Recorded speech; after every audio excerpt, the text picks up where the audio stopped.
Welcome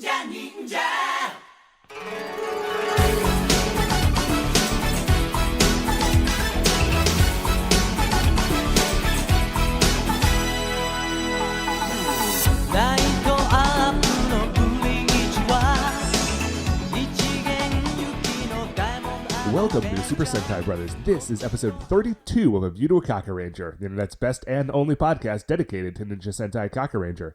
Every week we watch an episode of the show and we share our thoughts with you, the listeners.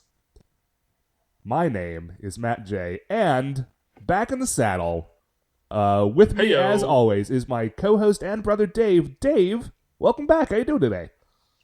I'm pretty well, man. Pretty well. Things are going good. Nice. Although let's get right into it, because I am on a pretty tight schedule because the twins are napping. Okay, well, speaking of that, Dave, Shining in the Heavens, there are 5 stars. What is our first star of the week? Oh, Matt, I do want to get onto this, but you need to tell these fine folks what the title of today's episode is. Oh, right, I'm sorry. Today we will be watching episode 32 of Ninja Sentai Kakuranger. It is called Don't Lick Me, Face Thief. Yeah, there you go. You're welcome for that one, guys. And I'm going to be honest, I've already watched the episode. I'll watch it again in the break here, but I watched it last night just to sort of get some prep on this one. Dudes, Kakuranger is weird, and I know we say it a lot, but we've just had a lot of like very serious episodes, and we're back into it's like the premise of our entire show. Very weird monster of the week. But, well, that's good. But we will get to that. Dave, as previously stated, there are 5 stars shining in the heavens. What's the first one? So the first star, Matt, is that my wife Beth and I are fostering these twin babies. That is very exciting. It's pretty crazy. Like, it's very weird. So, sure. It's buck wild. Yeah, it is. I'm afraid I can't say too much about them personally, because there's like a ton of rules about like sharing information about foster kids. Right. But here's the deal. They are super cute. Sure. They're super cute. And this is nice. Individually, they are very easy babies. Okay. Like, they're both pretty chill. They are both starting to sleep like most of the way through the night, which is incredible. They, they're very smiley and they like to hang out, and, individually they're super easy. The only thing is there's 2 of them. Right, yeah, so, you went from 0 to 60 on them babies. I mean, not 60. You went from 0 to 2. I was making a car analogy. I went from 0 to 2, but 2 is a lot. So, yeah, like, just having 2 of them is bananas, because, even if one of them is fairly cool, they need to be, they just need to be taken care of. So everything you're doing, you've got to do it twice, and it's compounding the fact that you have to do everything twice is the fact that you have to do it while you already have another baby. Right. So, just the logistics of it become very complicated.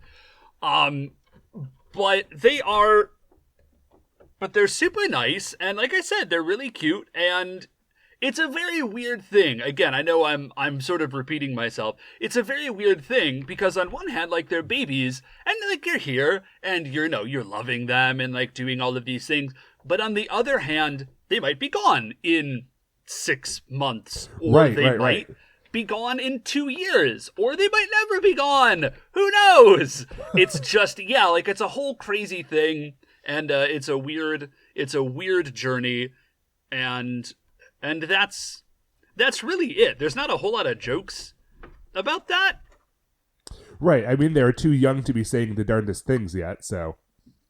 Yeah, they don't. They make adorable, like, gurgly noises, and that's cool. And sometimes they make, like, classic baby. Sometimes they do make, like, just blood-curdling screams. It's terrible.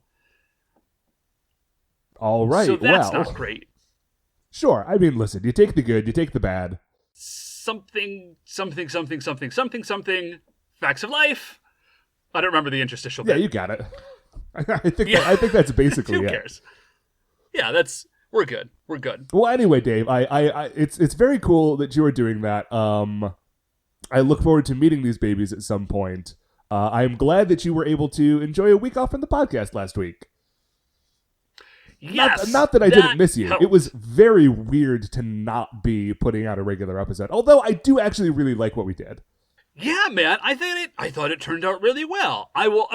The first half of it turned out really well, which is the half of it that I listened to because I've been busy, Matt. But the first half, you guys knocked it out of the park, I feel like. So great job. Well, thank you. That means a lot. You should at some point watch that episode of Live Man and get down on that second half because Live Man, as it turns out, is amazing. But we're not talking about Live Man today. We're talking about Kakuranger, and we're not even doing that yet. We're in the 5 stars. Dave, what is our second star of the week? So the second star of the week, man, is just a cool thing that happened in my life. So I'm a teacher, and I just got approved for tenure, which is rad. Oh, nice. And it's a very cool thing. Yeah, it's a super, super cool thing. Before we get too excited, I do want to be clear. I am a public high school teacher. I'm not like a collegiate professor. And so like the tenure process for us is very different. And it is not like quite as big of a deal. So you have like the baby long story tenure. Yeah, I've got like baby it's tenure. It's still Really full what it tenure is. for your job. It's just not what people think of when they think of tenure necessarily. Yeah. Like when you think of tenure, it's not exactly that thing. But long story short, what it is that before you get tenure, you are sort of tentatively hired back on a year-to-year basis.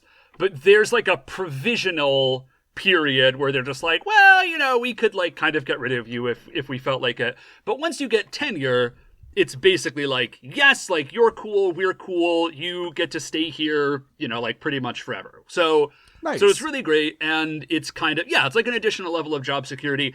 And it turns out, now, okay, I will admit, I do feel a little bit bad about this because there was one layoff this year in our department, and my tenure got approved like, I want to say 2 weeks before this layoff happened. Oh, wow. Yeah, and the woman my colleague who got laid off actually has been there longer than I have, but for like whatever, because the rules actually are a little bit finicky as to like how you qualify and like whatever. And so for whatever reason, she was not eligible and does not have tenure. And so even though she's been there longer, if you don't have tenure, like you're at the bottom of the list. Right. Ooh, that is a squeaker, Dave. Yeah. And it's one of those like, well, I do genuinely feel bad for you, but I also need a job. Right. So you're looking after twins. I was going to say, man, I got twins. Now, that she also actually recently had a baby earlier this year. But that's one baby. It's one baby. That's half the babies. And I've got 2 right now. So, it was just like, we heard that there was a layoff, and I was like, oh, man. I got in under the wire. So it was very cool. But yeah, it's a neat thing, and I'm very happy for it. So what, Matt, is our third star of the week? Third star of the week, Dave, is something that we had talked about very briefly, but it's time for another installment of one of our newest segments. Dave, it's Trailer Watch. Trailer Watch. Okay, dude. I actually hesitated to throw down Trailer Watch just for this because it's only one trailer. But the trailer for the sequel to Kingsman Golden Circle, just came out. And this movie looks bananas. It looks amazing. Yeah, dude. I just watched this trailer like before we started recording. It looks great. And also, it looks like a million times better than the trailer for the first Kingsman, which I did not see. Oh, seriously? Dude, Matt, you That movie was real good. Okay, so here's the reason that I did not see Kingsman: The Secret Service, is because that movie is based on a comic book called The Secret Service by Mark Millar, and I have sort of a standing rule where I avoid Mark Millar projects. No, that's actually a very reasonable reason to, wow, that was a weird sentence, to have not seen that movie. Although in this case, like, I approve of your rule generally speaking. I actually did not know that was like a Mark Millar thing. And it was great. Like, it was super, super good. That movie was a ton of fun. Well, listen, sometimes my rule means that I miss Kingsman in the theaters, and sometimes it means that I never had to watch Kick-Ass. So it's not a perfect system, but... Yeah, well, on the balance, I didn't see Kick-Ass. Well. So I definitely plan on circling around to that first one before I watch the second one, because I'm definitely watching this second one. I think I have it on Amazon. We can watch it sometime. I've seen it a couple of times. I will very happily watch it again. It's a super, super fun movie. So if you are not familiar with the idea of Kingsman, really quickly you need to know this. The Kingsmen are a independent Secret Service agency. Like, they do not, as far as I can tell, answer to the actual government of England. Okay. They are just they're just like enormously well funded. The idea of it, how they explain it, is that after World War I or II, I forget which, basically all of these super, super wealthy English noblemen, like, all their sons had died, and so they didn't have anybody to leave their money to, and so they pooled all their money to create the Kingsmen, which is, like, designed to, sort of, like, save the world and all of these things. So there are only ever 12 Kingsmen at a time. Okay. And they are named after the Knights of the Round Table. Reasonable. Yeah, and the leader of the Kingsmen is always, like, an old retired Kingsman whose name is Arthur, and their tech guy, their Q, is named Merlin. Sweet.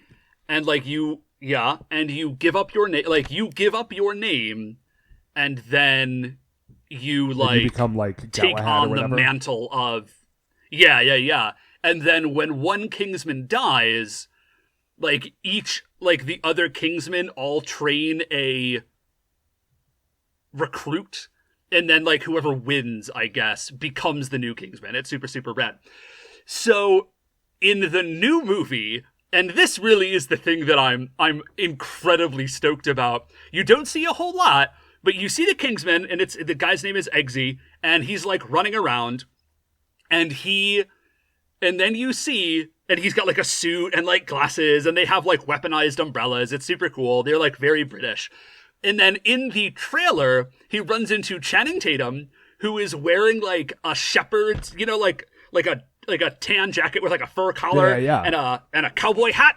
And he's, like, whipping around a 6-shooter, and he's got a rifle, and then you see him put a belt on, and the belt says Statesman. Yes, dude. Oh, yes. And, oh, dude, first of all, incredible. Second of all, if those statesmen are not named, like, George, John, Thomas, etc., Ben, I'm going to be really disappointed. Or they can all be named after, like, famous cowboys. That is also acceptable. That would also be fine. So, yeah, man, Kingsman... The Golden Circle, super looking forward to it. I think it looks like a ton of fun. What, Matt, is our fourth star of the week? Fourth star of the week is, we're bringing back a couple of old segments here, Dave, because it's time for a commute update.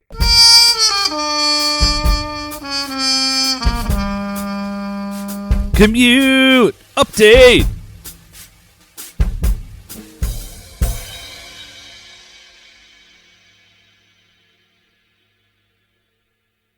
Okay, so I recently, my car, which I love, it's a station wagon, which is great. It's got so much cargo space, you guys. I remember one time I brought this station wagon to a gathering where a lot of the people were dads, and they were like, oh, I almost bought that station wagon, and it has all these great features for kids in the back seat. Like, the seats automatically pop up into booster seats, to which I said... Oh, that's cool. That is very interesting. I've owned this car for 2 years and had literally no idea. Because everyone looked at that car and assumed that I had, like, an entire family, as opposed to just like, sometimes I like to carry big stuff. Right. And it's a very comfortable ride. Anyway, so it's been making some noise recently, and like 2 weeks ago Never good. or so, I went to go drive to work, and the noise that it was making in one of the wheel wells was untenable, right? Like, it is not the sort of noise that you can drive on. And I know from noises that you can and cannot drive worst. On. Right. This is not my first, like, car breakdown rodeo, which actually sounds like a really fun event that's probably like a demolition derby, the car breakdown rodeo, but that's not what I'm talking about. Anyway, so I get it towed out to my mechanic, and I'm borrowing another car for a couple of weeks. It's actually all working out okay. Yeah. I get a call from him on Monday after he had the car for like a week, and he says, well, you know, here's the situation. Well, and as it turns out... Oh, dude, okay. I know our mechanic because he's been our family mechanic, and Wayne has a very particular sort of Yep.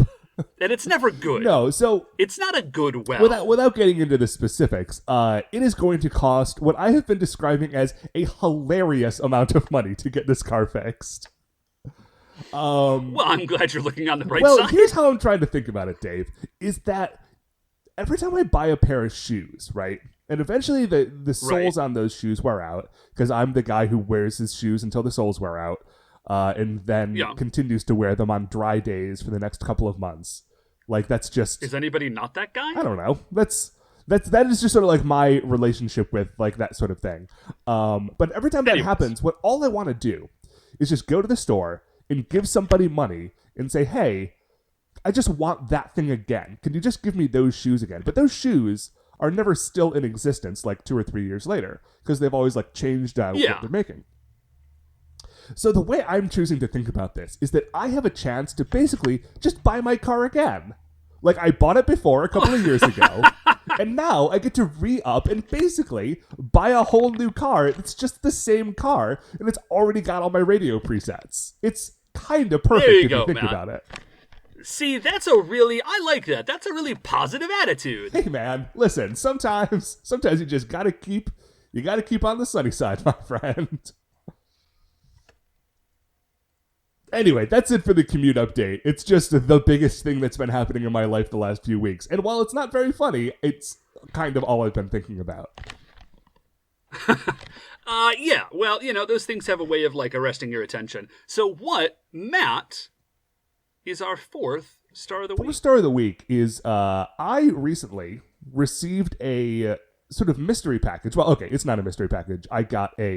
It was a mystery package for a moment until I remembered that I'd gotten a text a few days earlier asking me to confirm my address from a friend of the show, past guest, Nick Douglas, who was on, I think, what was it? Like, good old Nick Douglas. Episode 25, maybe? I don't know. He got in pretty early. He was on the episode where Kazu was, like, cloned, and that actor's twin brother, like, played an evil version of him in Die Ranger. So I think that was 25. If you say so, bud. Listen, it's been a minute. Anyway, so he sent me a book. It is called The Night Parade of 100 Demons, a field guide to Japanese yokai. Whoa, that is super cool. I think that it was a, like, Kickstartered thing where, like, a dude had been doing these, like, illustrations of different yokai. But it is just a book of, like, awesome illustrations. Is it exactly what it sounds like? It is exactly what it sounds like. Like, there's a full-page illustration, and then it will give, like, a full description of that yokai and what it does and what it looks like and what it wants to do to you. And what's crazy is that, like, there are some that are in the show that are not in this book just because there's, like, kind of an infinite amount of yokai, it seems like. But a lot of the ones from the show when you can make a yokai... When you can make a yokai out of literally anything, I feel like you have a distinct advantage. Like, if you're willing to make an umbrella a yokai, like, yeah, you can get your numbers up pretty easily. Oh, now, when you say the umbrella yokai, are you referring to flip? Yes, Matt, I am. The Mokumokuren? It's an umbrella. You know which one. Featured on page 208 of The Night Parade of 100 Demons? Yeah, Matt, that's exactly what I'm referring to. Behavior. Mokumokuren are harmless but incredibly creepy. Anyway, so does it actually say that? That is what it says. Anyway, this book rules. I will show it to you the next time you're over. I think maybe he has done, this guy, Matthew Meyer, has done another volume of these things. But which I may have to look into at some point. But I just wanted to thank Nick for this and say that now I have like a cool way to research some of the yokai on this show. So that thanks, is Nick. radical. Speaking of this show and the yokai featured therein, Dave, it is time for us to take a break. We are going to watch episode 32 of Ninja Sentai Kakuranger, Don't Lick Me, Face Thief, and we will be right back. Ninja! Okay, welcome back. So we have just finished watching episode 32, Don't Lick Me, Face Thief. And listen, having watched that episode, I also want to say, hey, Face Thief, if you're out there, lay off, buddy. Don't lick me. Back it up. Please find some other thing to lick. Listen, there's all sorts of stuff out in this world. So many things in this world. Not anybody else's. Just stop non-consensual face licking. I think what we're saying. That's a good lesson for all of us. We should all... Words of wisdom that I think we all can live by. Listen, it's 2017. We're all trying to be excellent to each other.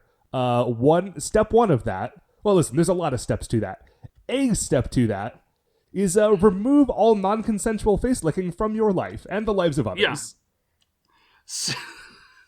So this episode, not brought to you by the Japanese Board of Plastic Surgeons. They hate this episode. Oh, this episode is like, listen, you know those things you see, like all dermatologists in your area hate this one lady's old trick. Japanese plastic surgeons are furious with this episode and do not want you to see it. Okay, so let's get into it, man. This is, now that we have finished, rather, the kind of like big mid-season story shakeup, because there's always one, like in the middle of the season, there's always like some big thing. And in this season, it was Death of Young Noble Jr., Rise of Young Noble Sr., named Daimao, and now we are back to Freak of the Week episodes, I'm going to guess, for another, like, couple of weeks. So the next, like, 7 or 8 episodes are just going to be monster eps. And then when those are done, then it'll start, like, ramping up towards the end of the season. So this week's one monster... This one feels a lot more like episode 7 of Kakuranger than episode 32. In the same way that last episode felt like episode 49 and not episode 31. Like, yeah, we are definitely resetting and like getting everybody used to the new status quo this week. Right. Well, we saw the same thing, like I said. We saw the same thing in Dairanger. We saw the same thing in Jetman. You know, like, they flipped over the style of monster and some stuff changed. And now we're just going to be a little bit regular until things start ramping up towards the very end. So this episode opens up, we see Daimao, and I would love to get, like, a decent shot of this dude, because he's really dark, and they always shoot him in the dark. So we don't get actually a very clear picture as to what Daimao really looks like, aside from the fact that he's vaguely sinister and he's got a weird shaped head and he wears old man glasses for reasons I don't understand. Yeah, so we are back in the haunted house that Young Noble Jr. had been using as his base. Sort of periodically, I'm still not sure when we're in that haunted house and when we're in sort of like a foggy nether space filled with pillars and staircases and grand pianos, but they might all be the same location. I was going to say, I think your safest assumption is that spooky mansion contains within it, Matt, a spooky nether dimensional space that doesn't seem like it should be there, but totally is. Well, that relates to the next point in my notes, which is that Daimao has his spooky game on point. Like, he's sitting in a dark room by himself, like, evilly narrating about how, like, bad stuff is about to go down, and there's, like, thunder crashing outside and, like, evil red smoke billowing around him. Yeah, so what he says is, the time has come to build a yokai kingdom, which I guess has to be on Earth, you know, rather than any place else. So they go from there, and we see happy jet skis. It's Right. just babies, kids on jet skis. It's an They're chilling extremely out. abrupt shift. Yeah, it's very, very odd. Okay, hey guys, you did not hear it, because I'm assuming that Mark was able to edit it out super slick like he does, but I had to pop away for a minute to put this baby to sleep. So this episode of the Super Sentai Brothers is now guest starring this baby. So if you hear tiny gurgly noises, that's what's going on. Yeah, just roll with it. It's cool. Just roll with it. It's cool. He's a cool baby. So, where were we? We just talked about Daimao, right? And how he's got his creepy game on point. Next scene. So from the next scene, we go to a beach. And it's happy jet skis, and it's a beach day, and everybody's cool, and they're having a good day at the beach. It's sort of a very stark contrast between that and what we had previously seen. Yeah, they go 0 to 60 real fast on the creepy to happy train. There's some mental whiplash happening. So there is a old man who is looking at happy people on the beach, and he is very clearly a yokai. Right. He's just got that look on his face of like, I'm about to do some evil, but first I need to go put on my giant rubber suit. Yes. So there's a couple at the beach. They are like having a great time. They leave, and that's when we see evil about to happen. Because he looks at them, he's like, I'm gonna lick them faces. Yes. So we go to that night, and it's the couple, and it's the same couple from the beach. And I guess he has been stalking them. Yeah, they seem to still be on their way home from the beach. So either the sun was about to go down, or they live a very long way away, and he has been stalking them like across the countryside. Japan is not a large country, and he saw some faces that he wanted to lick, and he is a man who is dedicated to licking faces, I guess. So out he pops, and he's got like a weird, like a jack-o'-lantern face, I think is what's going on. Yeah, he's got this jack-o'-lantern face that's sort of like split in half vertically. Most of his body is like his giant jack-o'-lantern face. It's split in half vertically, and then like the two sides of it sort of flip up, and he's got a sort of face underneath, but that face is horrifying. He's got, you know what he's got, Matt? It's got gull wings. It's got gull wing doors. That's what's going on. Like the DeLorean, the sides of his face flip up like they're a DeLorean, and he's got like a terrifying mush face underneath. Well, the biggest problem with his terrifying mush face is that instead of eyes, he has two smaller faces where his eyes should be. Yeah, it's weird. And so he pops out, and I'm going to try this name. I'm probably not going to call him by his full name the whole episode, because his name is Nupe Fuhofu. Yes, Nupe Fuhofu. Can we just call him Nupe or Noops, maybe? I'm cool with Noops. Nupe Fuhofu.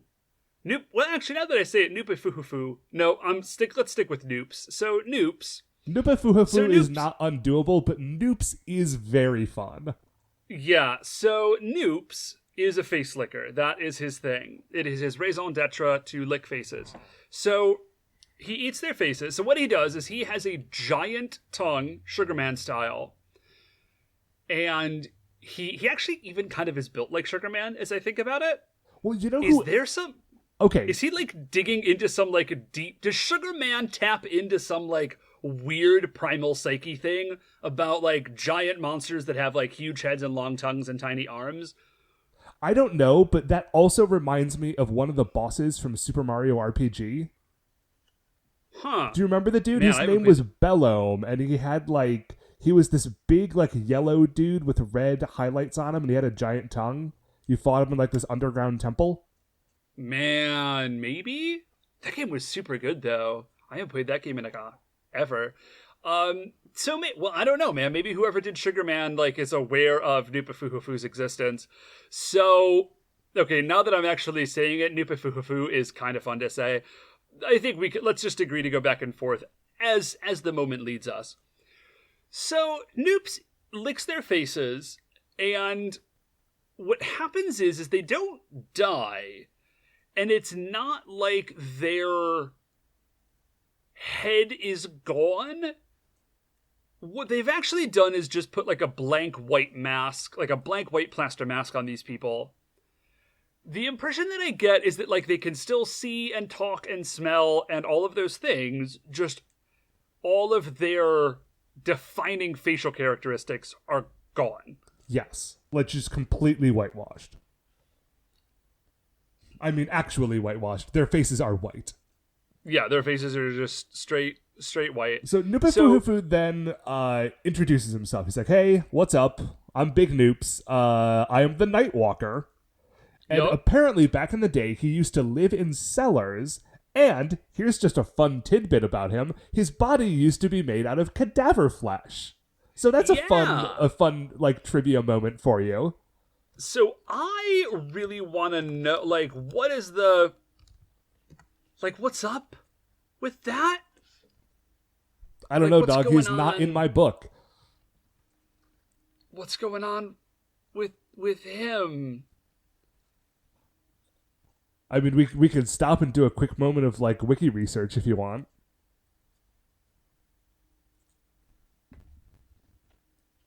Okay, yeah. So, according to Wikipedia, he's passive and almost entirely harmless. Well, that seems false. He does smell real gross. Makes sense. And there is a rumor that if you can eat the flesh of him, you gain eternal youth. So, that's... Yeah, sure. It doesn't say anything on here about eating faces, so maybe that's a thing. I don't know. So anyways, but in... Listen, I mean, I think we need to be comfortable with the fact that in all cases in this show, the interpretations tend to be a little loose. A little bit. So, yeah, in Ninja Sentai Kakuranger, dude eats faces. This is his thing. So his plan, this is his, like, evil plan, is he is going to eat everyone's faces, and then once nobody has any distinguishing facial characteristics, like, the anonymity that brings everyone will cause people to, like, kind of go crazy, and he's turning the world into the real-life internet. Like, he's giving everybody exactly anonymity. What he's doing. And then, since, like, nobody knows who you are, you can do all the terrible things that you wanted to do if you were a terrible person. And, like, this is his plan. Right. The police can never catch you because they don't know who you are. And we cut to a scene of just a bunch of blank-faced people, like, robbing banks and fighting in the streets and, like, generally causing chaos. Yeah. So we flip over to, from there, like, okay, so this is his plan. We flip over from there to the Kakurangers. They're driving around in Nakamaru. Saizo is, like, super duper chill, which I only note because the rest of the Rangers seem to be, like, kind of worked out about something. I don't know what. Well, because they're reading the story about this thing in the newspaper, and they're like, okay, like, here's what's happening. The police can't tell anybody apart, and so we're going to have to come up with a plan to solve this, and the plan is we're going to go and find a monster and punch him in the face until he explodes, and then everything is going to be cool. It's not a complicated plan, but, I mean... In their defense, that's never not worked. Yeah, I mean, that is the plan. Yeah. The sort of plan. So for whatever reason, Saizo is, like, incredibly chill about this.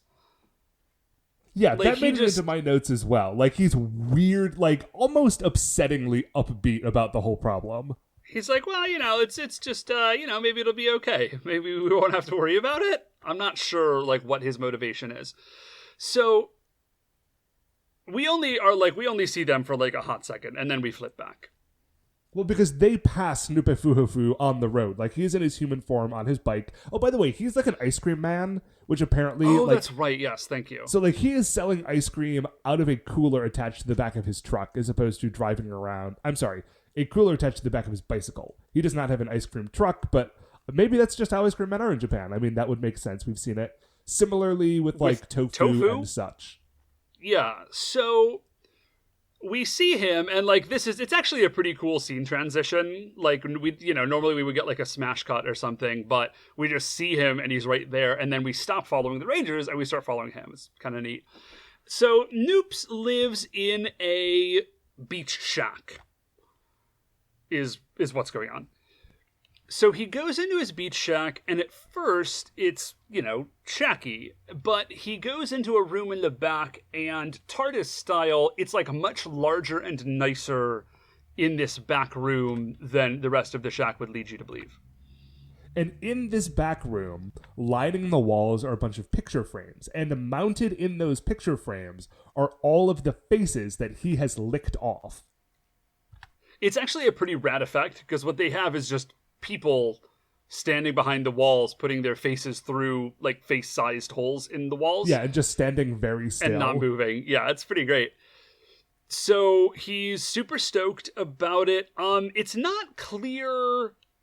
He clearly gets, like, something out of licking faces. It's not clear if he's, like, a face gourmand, if this is some sort of sexual thing. Like, it's not... He just digs it. And I honestly don't know if we need to know why. No, I mean, he seems to be excited about his growing collection, and I am fine without knowing any further details of that. So he's licking faces. So we cut from there, and now it is nighttime, and the Kakurangers are on patrol. They're in their sort of ninja classic garb, and they're running around being like silent and ninja-y. They come to a stop, and Saizo, like a switch flips in his head, and now he's done doing ninja stuff, and he just wants to go home and go to sleep.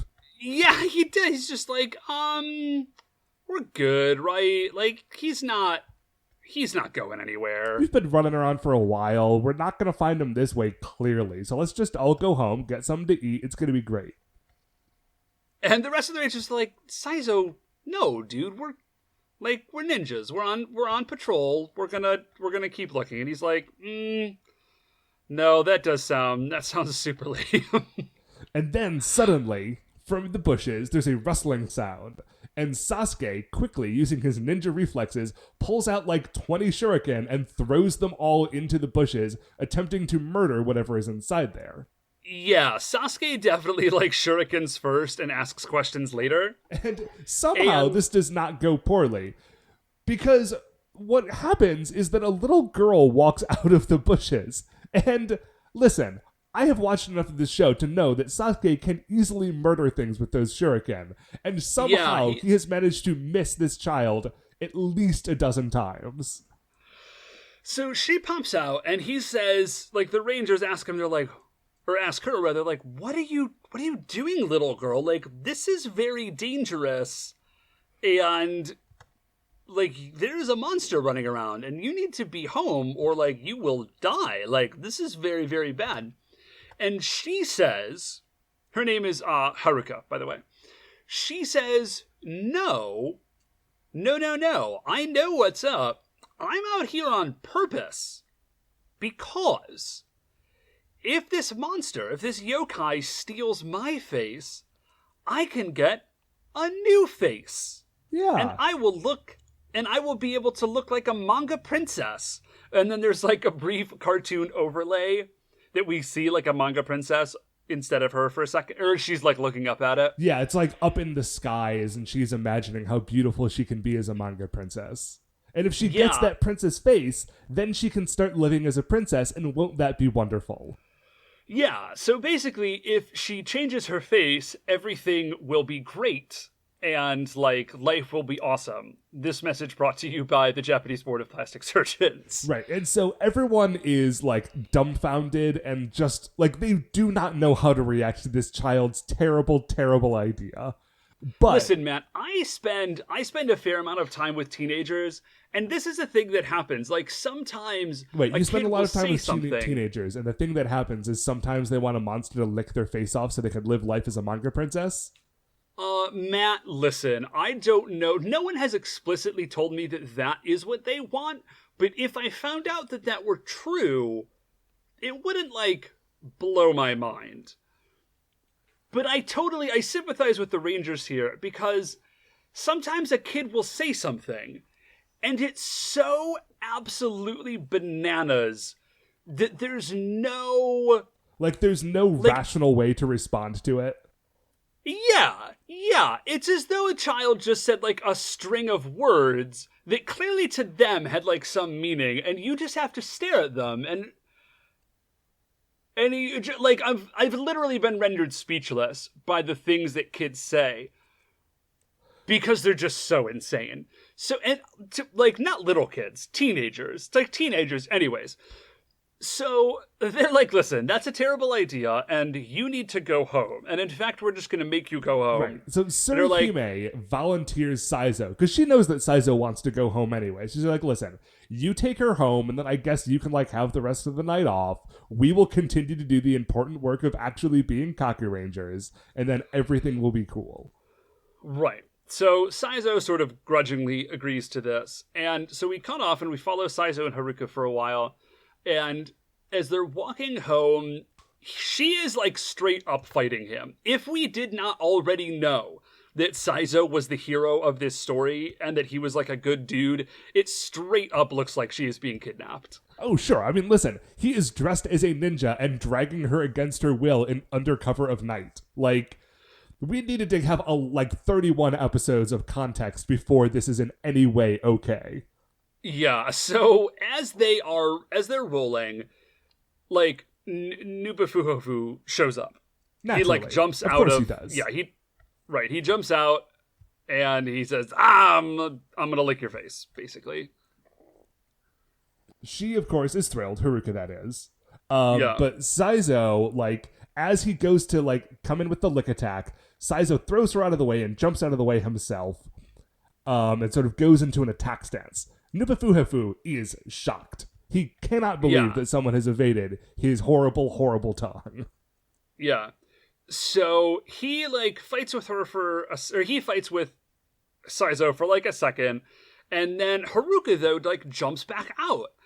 And so now Saizo is stuck because he's trying to simultaneously fight Noops and stop Haruka from, like, running over to get her face licked off.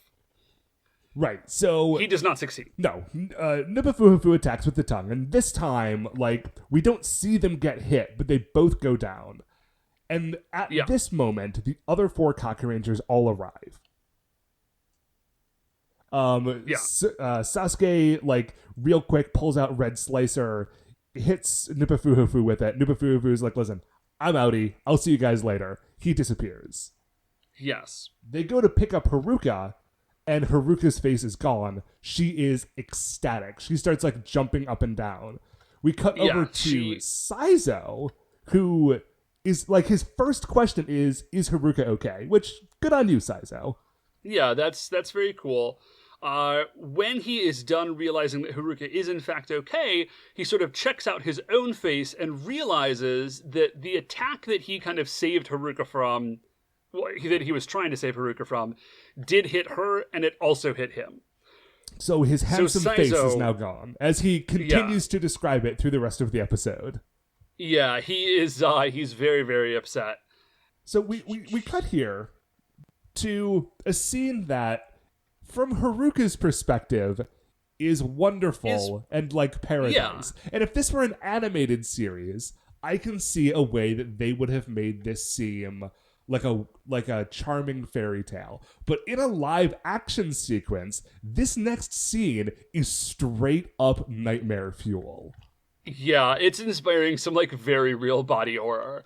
Because what we see is Haruka, and she is like running around. She has acquired a sort of like princess-y white dress.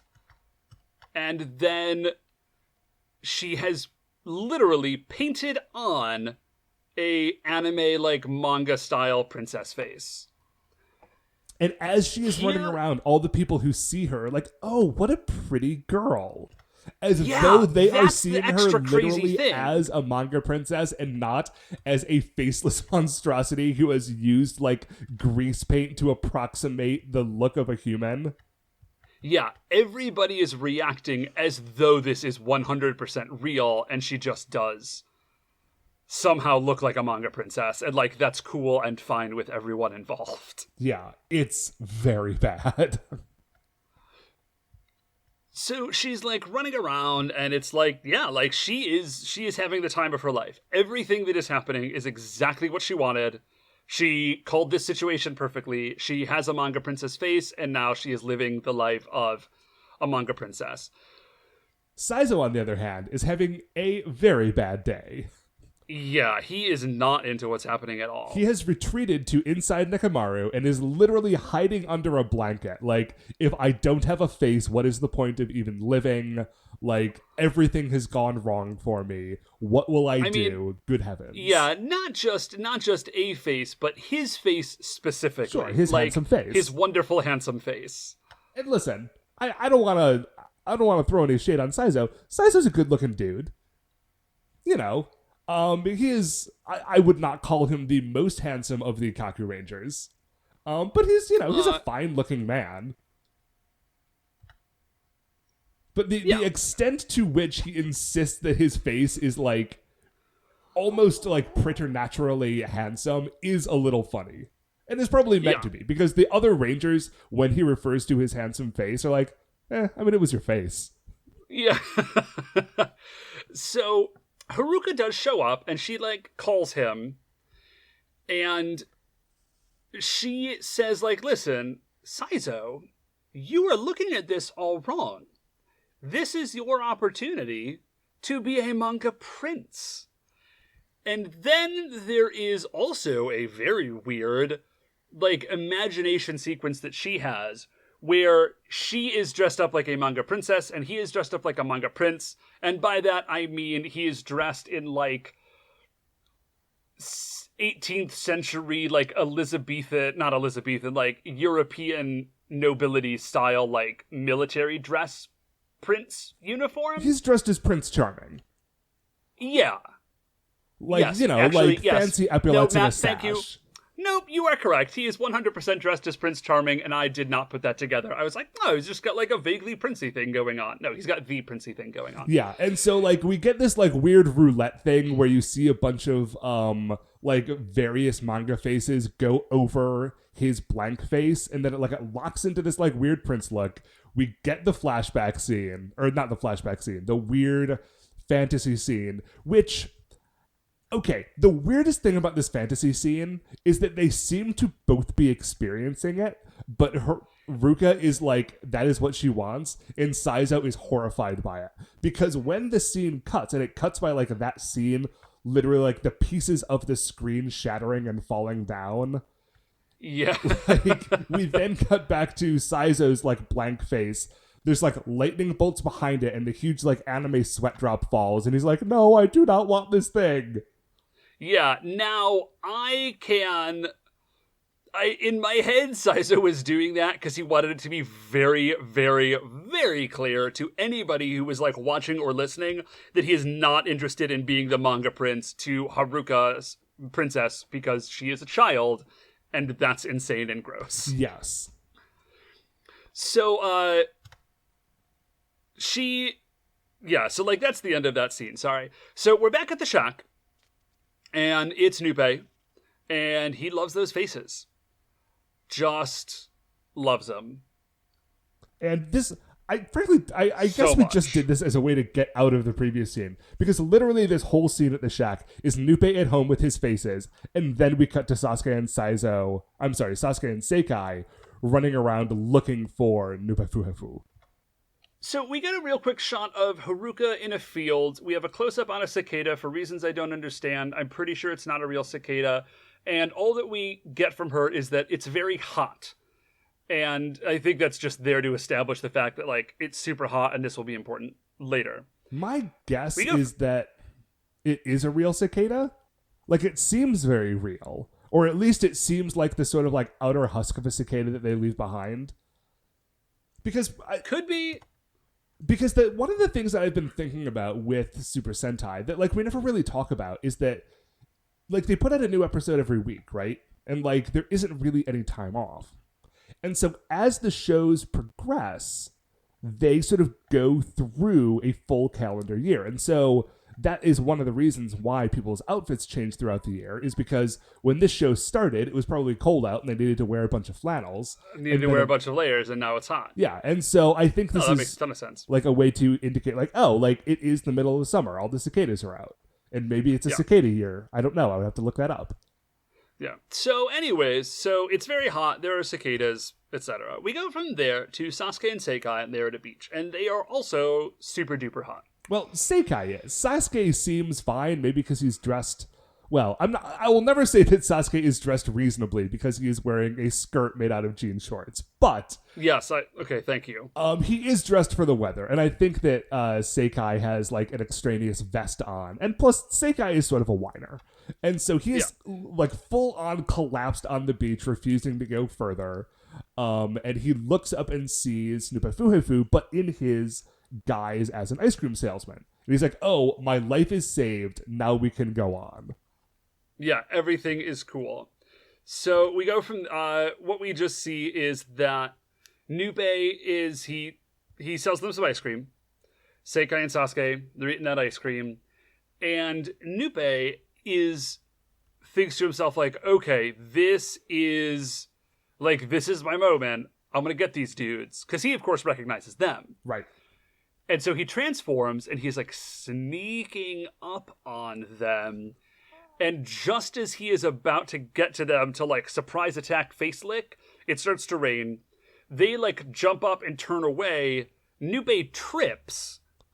They, like, turn around, see him, and he's like, rather than fight, he's like, I was only prepared for a surprise attack. I'm out. And he just leaves. What I love about this scene is that, like, if you try to, like, work out the timing of it, it is hilarious. Because Nupe is, like, I don't know, 30 yards away from them. He's just, like, sort of, like, not even really that far away on the same beach. He transforms into a monster, and he starts running sort of full tilt at them. Sasuke and Seikai continue to eat their ice cream, and then a raindrop falls on their hands. They look at the raindrop, and they say, oh, we cut back to Nupefuhefu. He is still running like, what's that scene in Monty Python and the Holy Grail where it's, I think, Lancelot, and it's him running over the same, like, it's the same footage of him running over and over again, and he never gets any closer. Yeah, as he is approaching to rescue the kid. Yeah. And then, like, it starts to full-on torrential rain in the time it takes Nupefuhefu to cross those few feet. And then all of that stuff happens. I loved it. So, I love the fact that he's not willing to fight unless it's a surprise attack. Because he just dips. Oh, yeah. Yeah, we go from there, and we see Haruka again. But again, it was very hot. She was maybe sweaty. And now it's raining. And her face is coming off. Because again, she has painted on her face with, like, it's just, you know. So her face is coming off, and it is coming off in such a way as to make her look as though she is crying. Which is a clever use of the makeup. The way this scene is framed, she has tried to flee from the rain. So she is standing under a bridge, and the way she sees her reflection is not in the puddle or anything, but she finds a broken mirror on the ground under a bridge in a thunderstorm, looks at her melting face, and is horrified. And like, yeah, okay, I think we've gotten the idea, Kakuranger, thank you. Yeah, this scene is inspiring again, like very, very real body horror. It's uncomfortable. So she starts running. She's like sad, scared running. She's just sort of like kind of freaking out, right? And now all the people who previously were calling her like such a beautiful princess are like, wow, that girl's face is whack. Yeah, so she's very sad. She realizes that she cannot have a manga face. And the Rangers, at this point, the Rangers find her. So like the Rangers find her and they're like, listen, it's cool. And she's like, guys, you were so right. I was so wrong. I regret letting Nupefuhefu steal my face, which, yes, child, that's appropriate. But Saizo comes over to comfort her, it being in a unique position to do so. And he says, listen, like, it's cool. Like, we're going to beat this guy. We're going to fix everything. It's going to be okay. She feels super guilty about Saizo losing his face. But he's like, no, I get it. Like, you're a kid. He's actually a really stand-up dude in this moment, which is cool. So we get a quick, like, establishing shot, and then Seikai and Saizo also arrive. Seikai and Sasuke. Like, Sorry, Sasuke. They arrive. There are and they're too like, many S names in this show. We complain about it. I know, frequently. it's driving me crazy. So they say, like, listen, guys, we kind of figured it out. Like, this is what's going on. This is what he looks like in his human form. He's stealing faces. He's an ice cream man. Like, we kind of know. We know what's up. And we know also that he specifically is very interested in our faces. Like, I guess because we're the Kakurangers. So here's what we're gonna do. Like, we're just gonna lure him out. Yeah. We don't know where he is, but we're gonna lure him out, and then once we do that, like, we'll fight him. So we cut back to a beach, at least, and Jiraiya is there, just sort of wandering around by himself. The ice cream man version of Nupefuhefu rolls up, and he's like, hey, would you like some iced cream, and also for me to eat your face? And Jiraiya says, yes, I would like some ice cream, but he didn't hear the second sentence because the guy didn't say it out loud. That was just implied. Right. He's like, what do I owe you? And Nupefuhefu says, oh, you don't owe me anything, except, of course, it's time now for me to lick your face off. Yeah. So he does it. He does it. Like, he nails Jiraiya, and he gets his face eaten off. And then the other Rangers, like, jump in, and they start a fight. And then Nupe starts to freak out a little bit. And this is super, super clever. Because what they've done is it wasn't actually Jiraiya. It was Saizo using ninja magic to look like Jiraiya. But of course, that face is only illusionary because Saizo has no face. And so by, like, consuming the illusory face, they have somehow, like, poisoned Nupefuhefu. It's like, he can't eat it. It is inedible to him. It is really good. Also, as soon as Jiraiya's face is licked off, because when Jiraiya first walks up, when Saizo dressed as Jiraiya first walks up, it's the actor. Like, it's the actor who plays Jiraiya being Jiraiya. Yeah. I'm gonna say, this is a ninja disguise. This is a very, very good disguise. But as soon as the face gets licked off, it reverts to the actor for Saizo, right? Yes. And you can tell immediately for two reasons. One, their hair is slightly different. Not like crazy different, but like slightly different. But even though you can't see his face, you also know that it's not Jiraiya because Saizo never wears a sleeveless shirt, but Jiraiya does all the time. And in this moment, you realize that the reason for that is that Jiraiya is way more cut than Saizo. Yes, super duper. Like, when you see that dude's shoulders, you're like, I mean, listen, that dude's in better shape than I am, no doubt. But compared to Jiraiya, you're like, I get it. All right. Right. I see now. So they, they start a fight. At first, the fight doesn't actually seem very cool, but then we do get a couple of neat moments. The first is that Jiraiya is, like, Bruce Lee-ing the Dorodoros. He's doing that sort of, like, yell fight scream that Bruce Lee does. That is exactly what is in my notes, is that, like, because everybody gets their own sort of moment in this. Like, Sasuke does his ninja cloning attack. Tsuruhime, like, she doesn't use a special move. She's just extremely good at being, like, a ninja with a katana and is just wrecking fools. Yeah. Right. I would do the Bruce Lee scream, but again, I am holding a tiny baby, and he is totally asleep. What's up, bud? What's up? There you go. I would do it, but I am in an apartment, and I can hear my neighbors upstairs, and I do not want them, like, asking me weird questions. But you know the scream that we're talking about. Yeah, you know the one. So there's a cool moment. We get a neat perspective shot where Seikai, like, either in fact turns giant or is illusory as a giant, but then he uses his giant sword to smash a bunch of doors all at once. It's very cool and extremely confusing. Okay, maybe, Matt, headcanon moment, he has... Because remember, it was Seikai that turned super big in that early episode, right? Yeah. So maybe he, like, has internalized, like, Mega Man style, he has internalized that attack, and now Seikai, as, like, a super-duper secret move, can turn himself into a giant. I am very into that. Yeah.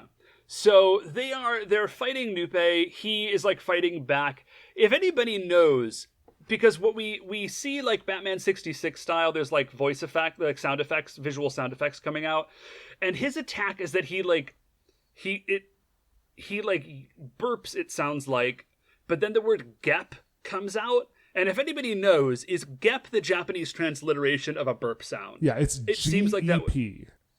Yeah, so if anybody knows that, hit us up. So it's Saizo, though, versus Nupe Fuhufu, because, of course it is. Nupe Fuhufu is not doing super well. Saizo pulls out secret square cut. Nupe goes down and then immediately flips back into giantism. Yes. So, Saizo calls, he is the guy to make the call, because obviously it's his episode. So he makes the call. They all summon their god beasts. They form Kakure Daishogun. Oh, by the way, I wrote these down in the margin of my notes. There are new songs going through these fights. Like, during that fight that we were just describing, there was a whole new song, playing in the background about how cool the Kakurangers are. And I don't know what any of the lyrics were, but I could hear them, name-dropping the different characters. Oh, that's cool. No, I totally did not notice that. And then in this upcoming fight, where it's not just Kakure Daishogun, it is Super Kakure Daishogun, because he's also got... Super Samaru. Yeah. There is also, I think, a new song for that.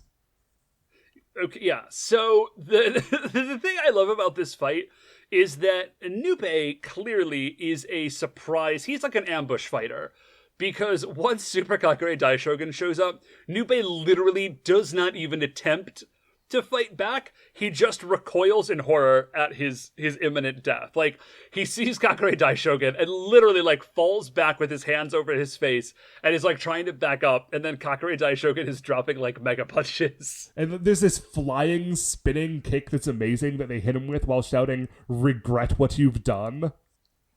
Yeah, it's a good moment for us, not for Big Noobs. No, for Big Noobs, that might be his worst moment. No, I'm sorry. Yeah, his very worst moment is about to come when Super Kakure Daishogun hits him with the Iron Fist flying finish.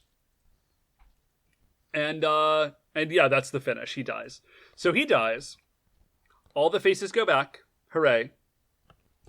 Saizo is delighted to see his handsome face again. Everyone else is pleased that Saizo has a face again. Yeah, they're like, oh good, Saizo, that's lovely. Haruko shows up. She is very happy. She's like, I am so glad with my face. And even if maybe I'm not a manga princess, it's a very body positive message, which is great. They're like, listen, not everybody's a manga princess. In fact, nobody is, because those are drawings and they're not real. Right, everyone has their own face, and that face is perfect for them. Enjoy yours, and don't let a monster steal it. Right. Don't volunteer to have your face licked off by a terrifying monster.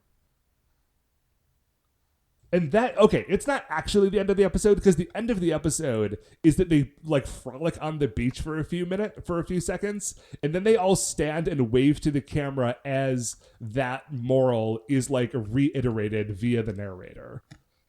Yeah, but there's no nothing else interesting happens. It's just, Yeah, so there's nothing else narratively that's happening in the episode. I just wanted to point that out because it's so rare that we get such an explicitly stated moral at the end of the episode.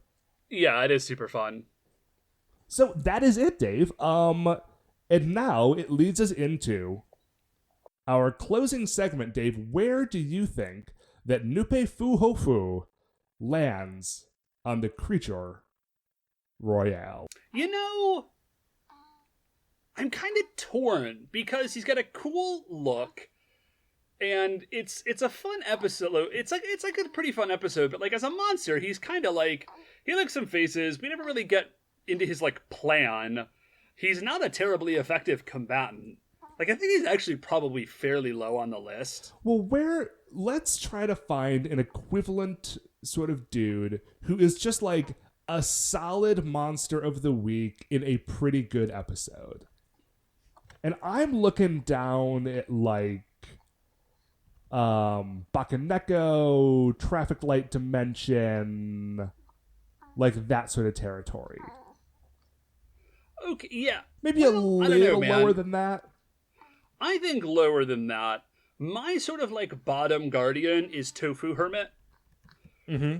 Because he's rad. He's a tofu dude who does a drunken boxing duel with a ranger. I definitely don't like Nupe as much as I like Diamond Dimension. Okay. I like him more, I would say, than I like then I like Fawcett Dimension.